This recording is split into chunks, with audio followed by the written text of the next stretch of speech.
नमस्कार दोस्तों, साहित्य हमारे देश का में आपका स्वागत है। आज मैं जो आपको कहानी सुनाने जा रही हूँ मुंशी प्रेमचंद द्वारा रचित है। कहानी का नाम है दो भाई। तो आइए सुनते हैं कहानी दो भाई। प्रातःकाल सूर्य की सुहावनी सुनहरी धूप में कलावती अपने दोनों बेटों को जंघे पर बैठाकर दूध और रोटी खिलाती। केदार बड़ा था, माधव छोटा। दोनों मुंह में कौर लिए कई पग उछल कूद कर फिर जंघों पर आ बैठते। वह अपनी अपनी तोतली बोली से इस प्रार्थना को की रट लगाते थे। इनमें एक पुराने सहृदय कवि ने जो किसी जाड़े के सताए हुए बालक के हृदयोद्गार से प्रकट किया था। देव देव घाम करो, तुम्हारे बालक को लगता जाड़ा। माँ उन्हें चूम कर बुलाती और बड़े बड़े कौर खिलाती। उनके हृदय में प्रेम की उमंग थी और नेत्रों में गर्व की झलक। दोनों भाई बड़े हुए, साथ साथ गले बाहें डाले खेलते थे। केदार की बुद्धि चुस्त थी, माधव का शरीर। दोनों में इतना स्नेह था कि साथ साथ पाठशाला जाते, साथ साथ खाते और साथ साथ ही रहते थे। दोनों भाइयों का विवाह हुआ। केदार की वधू चंपा अमित भाषणी और चंचल थी। माधव की वधू श्यामा श्यामली सलोनी और रूपराशि की खान थी। बड़ी ही मृदुभाषी, बड़ी ही सुशीला और शांत स्वभाव थी। केदार चंपा पर मोहे और माधव श्यामा पर रिझे, किंतु कलावती का मन किसी से ना मिला। वह दोनों से प्रसन्न और दोनों से अप्रसन्न थी। उसकी शिक्षा दीक्षा का बहुत अंश इस व्यर्थ के उत्पन्न में व्यय हुआ था कि चंपा अपनी कार्यकुशलता का एक भाग श्यामा के शांत स्वभाव के बदले ले। दोनों भाई संतानवान हुए। हरा भरा वृक्ष खूब फैला और फलों से लद गया। कुत्सित वृक्ष ने केवल एक फल दृष्टिगोचर हुआ, वह भी कुछ पीला सा मुरझाया हुआ। किंतु दोनों अप्रसन्न थे। माधव को धन संपत्ति की लालसा थी और केदार को संतान की अभिलाषा। भाग्य की इस कूटनीति ने शैन्य शैन्य द्वेष का रूप धारण किया, जो स्वाभाविक ही था। श्यामा अपने लड़कों को संवारने सुधारने में लगी रहती। उसे सिर उठाने की फुर्सत नहीं मिलती थी। बेचारी चंपा को चूल्हे में जलना और चक्की में पीसना पड़ता था। यह अनीति कभी कभी कटु शब्दों में निकल जाती थी। श्यामा सुनती, कुड़ती और चुपचाप सह लेती थी, परंतु उसकी यह सहनशीलता चंपा के क्रोध को शांत करने के बदले और बढ़ाती।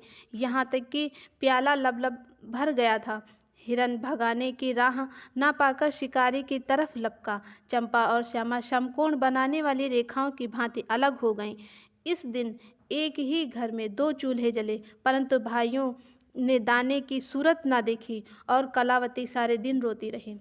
कई वर्ष बीत गए। दोनों भाई जो किसी समय एक ही थाली पलथी में बैठकर खाते थे, एक ही थाली में खाते थे, एक ही छाती से दूध पीते थे, अब उन्हें एक घर में एक गांव में रहना कठिन हो गया। परंतु कुल की राख में बट्टा न लगे, इसलिए ईर्ष्या और द्वेष की धधकी हुई आग को राख के नीचे दबाने की व्यर्थ चेष्टा की जाती थी। इन लोगों में अब भ्रातृ प्रेम न था, केवल भाई की नाम की लाश थी। माँ भी जीवित थी, पर दोनों बेटों का वैमनस्य देखकर आंसू बहाया करती थी। हृदय में प्रेम था, पर नेत्रों में अभिमान न था। कुसुम वही था, परंतु वह छटा न थी। दोनों भाई जब लड़के थे, तब एक को रोते देखकर दूसरा भी रोने लगता था। तब वह नादान, बेसमझ और भोले थे। आज एक को रोते देखकर दूसरा हंसता है और तालियां बजाता है। अब वह समझदार और बुद्धिमान हो गए थे। जब उन्हें अपने पराये की पहचान न थी, उस समय यदि कोई छेड़ने के लिए एक को भी साथ ले जाने की धमकी देता, तो दूसरा जमीन पर लौट जाता था और उस आदमी का गुर्ता पकड़ लेता था। अब यदि एक भाई की मृत्यु भी धमकती, तो दूसरे की नेत्रों में आंसू न आते। अब उन्हें अपने पराये की पहचान हो गई थी। बेचारे माधव की दशा शोचनीय थी। खर्चा अधिक था और आमदनी कम। उस समय कुल मर्यादा का निर्वाह। हृदय चाहे रोए पर होंठ हंसते रहें, हृदय चाहे मलिन हो पर कपड़े मैले ना हो। 4 पुत्र थे, 4 पुत्रियां और आवश्यक वस्तुएं मोतियों की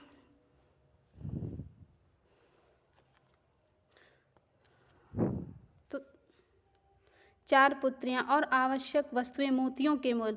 कुछ पाइयों की जमींदारी कहाँ तक संभालती। लड़कों का ब्याह अपने वश की बात न थी, पर लड़कियों का विवाह कैसे टल सकता था।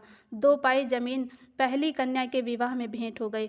उस पर भी बाराती बिना भात खाए आंगन से उठ गए। शेष दूसरी कन्या के विवाह में निकल गई। साल भर बाद तीसरी कन्या का विवाह हुआ।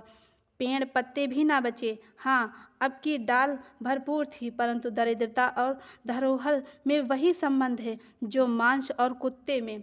इस कन्या का अभी गौना न हुआ था कि माधव पर 2 साल का बकाया लगान का वारंट आ पहुंचा। कन्या के गहने गिरों यानी बंधक रख दिए गए। गला छूटा। चंपा उसी समय की ताक में थी, परंतु नए रिश्तेदारों को सूचना दी, तुम लोग बेसुध बैठे हो, यहाँ गहनों का सफाया हुआ जा रहा है। दूसरे दिन एक नाई और 2 ब्राह्मण माधव के दरवाजे पर आकर बैठ गए। बेचारे के गले में फांस पड़ी गई। रुपए कहाँ से आवे। ना जमीन, न जायदाद, न बाग, न बगीचा। रहा विश्वास, वह कभी का उठ चुका था। अब यदि कोई संपत्ति थी तो केवल वही 2 कोठरियाँ जिनमें उसने अपनी सारी आयु बिताई थी, और उसने कोई ग्राहक न था। विलंब की नाक कटी जाती थी। विवश होकर केदार के पास आया और आंखों में आंसू भरे बोला, भैया, इस समय मैं बड़े संकट में हूँ, मेरी सहायता करो। केदार ने उत्तर दिया, बंधु, आजकल मैं भी तंग हो रहा हूँ, तुमसे सच कहता हूँ। चंपा अधिकारपूर्ण स्वर में बोली, अरे तो क्या इनके लिए तंग हो रहे हो? अलग भोजन करने से क्या इज्जत अलग हो जाएगी? केदार ने स्त्री की ओर कनखियों से ताक कर कहा, नहीं नहीं, मेरा यह प्रयोजन नहीं था। हाथ तंग है तो क्या कोई ना कोई प्रबंध किया जाएगा। चंपा ने माधव से पूछा, 5-20 में कुछ ऊपर ही पर गहने रखे थे। चंपा ने माधव से पूछा, 5-20 से कुछ ऊपर ही पर गहने रखे थे ना? माधव ने उत्तर दिया, हाँ, ब्याज सहित कोई 125 रुपए होते हैं। केदार रामायण पढ़ रहे थे, फिर पढ़ने में लग गए। चंपा ने तत्व की बातचीत शुरू की, रुपया बहुत है, हमारे पास होता तो कोई बात न थी, परंतु हमें भी दूसरों से दिलाना पड़ेगा, और महाजन कुछ लिखाए पढ़ाए रुपए नहीं देता। माधव ने सोचा, यदि मेरे पास कुछ लिखवाने पढ़ाने को होता तो क्या और महाजन मर गए थे, तुम्हारे दरवाजे आता ही क्यों? बोला, लिखाने पढ़ाने को मेरे पास है ही क्या? जो कुछ जमीन जायदाद है वह वही घर है। केदार ने चंपा ने एक दूसरे को मर्म भेदे नयनों से देखा और मन ही मन कहा, क्या आज सचमुच जीवन की प्यारी अभिलाषाएं पूरी होंगी? परंतु हृदय की यह उमंग मुंह तक आते आते गंभीर रूप धारण कर गई। चंपा ने बड़ी गंभीरता से बोला, घर पर तो कोई महाजन कदाचित ही रुपया दे, शायद हो तो कुछ किराया ही आवे, पर गंवाई में तो ऐसे सेंत में रहने वाला भी नहीं है, फिर साझे की चीज़ ठहरी। केदार डरे कि नहीं कि कहीं चंपा की कठोरता से खेल बिगड़ ना जाए। बोले, एक महाजन से मेरी जान पहचान है, वह कदाचित कहने सुनने में आ जाए। चंपा ने गर्दन हिलाकर इस युक्ति की सराहना की और बोली, पर 2-4-20 से अधिक मिलना कठिन है। केदार ने जान पर खेल कर कहा, अरे बहुत दबाने पर 4-20 हो जाएंगे, और क्या? अब की चंपा ने तीव्र दृष्टि से केदार को देखा और अनमनी सी होकर बोली, महाजन ऐसे अंधे नहीं होते। माधव अपने भाई और भाभी के इस गुप्त रहस्य को कुछ खुद समझता था। वह चकित था कि उन्हें इतनी बुद्धि कहाँ से मिल गई। बोला, और रुपए कहाँ से आवेंगे? चंपा चिढ़कर बोली, और रुपए के लिए और फिक्र करो, 125 रुपए इन 2 कोठरियों के इस जन्म में कोई न देगा। 4-20 चाहो तो एक महाजन से दिला दूं, लिखा पढ़ी कर लो। माधव इन रहस्यमय बातों से सशंक हो गया। उसे भय यह हुआ कि लोग मेरे साथ कोई गहरी चाल चल रहे थे। दृढ़ता के साथ अड़ कर बोला, और कौन सी फिक्र करूं? गहने होते तो कहता, लाओ रख दूं। यह तो कच्चा सूत भी नहीं है। जब बदनाम हुए थे, क्या 10 के लिए, क्या 50 के लिए? दोनों एक ही बात है। यदि घर बेचकर मेरा नाम रह जाए तो यहाँ तक कि यहाँ तक तो स्वीकार है, परंतु घर भी बेचूं और उस पर प्रतिष्ठा धूल में मिले, ऐसा मैं ना करूँगा। केवल नाम का ध्यान है। नहीं, एक बार नहीं कर जाऊँ तो मेरा कोई क्या करेगा? और सच पूछो तो मुझे कोई नाम की कोई चिंता ही नहीं। मुझे कौन जानता है, संसार तो भैया को हंसेगा। केदार का मुंह सूख गया। चंपा भी चकरा गई। वह बड़ी चतुर, वाक्य निपुण रमणी थी। उसने माधव जैसे गंभीर और गंवार और ऐसे दृढ़ता की आशा न थी। उसकी ओर आदर की ओर देखकर बोली, लालू, कभी कभी तुम भी लड़कों की सी बातें करते हो। भला इस झोपड़ी पर कौन 100 रुपये निकाल कर देगा? तुम 125 के बदले 100 ही दिलाओ। मैं आज ही अपना हिस्सा बेचता हूँ, उतना ही मेरा भी तो है। घर पर तो तुमको वहीं 4-20 मिलेंगे। हाँ, और रुपयों का प्रबंध हम आप कर देंगे। इज्जत तुम्हारी हमारी एक ही है, वह ना जाने पाए। वह रुपए अलग खाते में चढ़ा लिया जाएगा। माधव की इच्छा पूरी हुई। उसने मैदान मार लिया। सोचने लगा, मुझे तो रुपए से काम है, चाहे 1 नहीं 10 खाते चढ़ा लो। रहा मकान, वह जीते जी नहीं छोड़ने का। प्रसन्न होकर चला। उसके जाने के बाद केदार और चंपा ने कपट भेष त्याग कर बड़ी देर तक एक दूसरे को इस कड़े सौदे का दोषी सिद्ध करने की चेष्टा करते रहे। अंत में मन को इस तरह संतोष दिया कि भोजन बहुत मधुर नहीं, किंतु भर कठौत तो है। घर, हाँ, देखेंगे तो श्यामा रानी इस घर में कैसे राज करती हैं। केदार के दरवाजे पर 2 बैल खड़े हैं। उसमें कितनी संग शक्ति है, कितनी मित्रता और कितना प्रेम है। दोनों एक ही जुए में चलते हैं। बस इनमें से इतना ही है नाता है। किंतु अभी कुछ दिन हुए जब उसमें में से एक चंपा के मैके मंगनी गया था, तो दूसरी ने 3 दिन तक नाद में मुंह नहीं डाला, परंतु शोक एक गोद में खेले भाई, एक छाती के दूध पीने वाले आज इतने बेगाने हो गए कि एक एक घर में रहना भी नहीं चाहते। प्रातःकाल था। केदार के द्वार पर गांव के मुखिया और नंबरदार विराजमान हुए।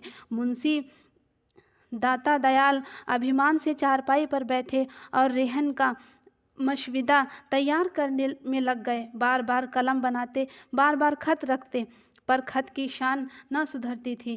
केदार के मुखारविंद विकसित था और चंपा फूली नहीं समाती थी कि माधव कुम्हलाया और मलिन था। मुखिया ने कहा, भाई ऐसा हित ना, भाई ऐसा शत्रु। केदार ने छोटा भाई की लाज रख ली। नंबरदार ने अनुमोदन किया, भाई हो तो ऐसा हो। मुख्तार ने कहा, भाई सपूतों का यही काम है। दाता दयाल ने पूछा, रेहन लिखने वाले का नाम? बड़े भाई बोले, माधव वल्द शिवदत्त। और लिखने वाले का? केदार वल्द शिवदत्त। माधव ने बड़े भाई की ओर चकित होकर देखा। आंखें डबडबा आईं। केदार उसकी ओर देख न सका। नंबरदार, मुखिया और मुख्तार भी विस्मित हुए। क्या केदार खुद ही रुपया दे रहा है? बातचीत तो किसी शाहूकार की थी।